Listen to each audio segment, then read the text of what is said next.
Richard Crenian pulls back the curtain and reveals how teams really get things done at his company, Redev. Welcome to the Richard Crenian Interviews. The next point on your list was don't work on something for the sake of working on something. Keep the purpose of the task in mind.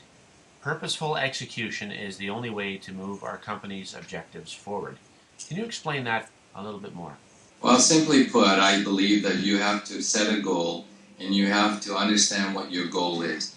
Once you understand your goal and you schedule this goal to be accomplished by a certain date, then you go forward and take aim at how you're going to get that goal accomplished.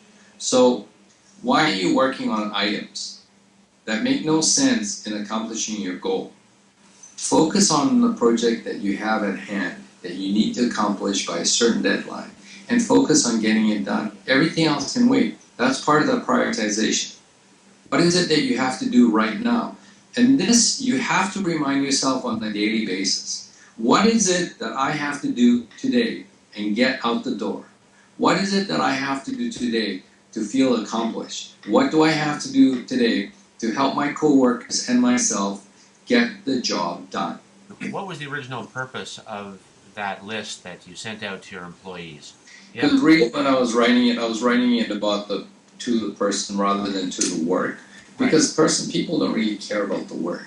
I don't believe. They care about improving themselves. So when I sent that list up, I was sending out a list that was informing how you can be better at your job no matter what.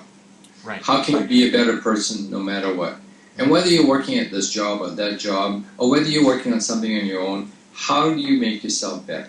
Mm-hmm. So that's the purpose of the list that I gave you. I just sent it out to the employees. But nonetheless, it was directed at how you can be successful in life doing anything that you want to do.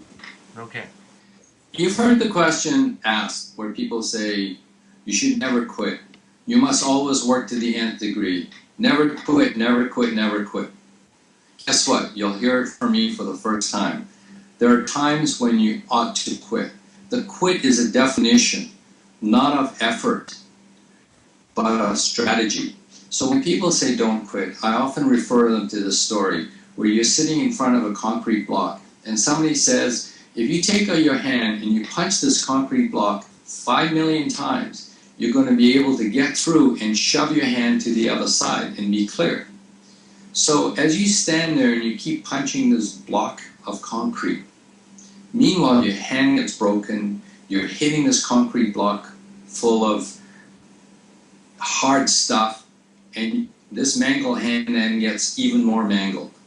And you look back and you say, look it, I'm not going to quit. I'm going to keep hitting this block and hitting this block until I get through. But really what happened? That's the time you know you ought to quit. You ought to quit using your brute force. You ought to quit using the force of punching this concrete and rethinking your strategy. Your strategy is to get through to the other side.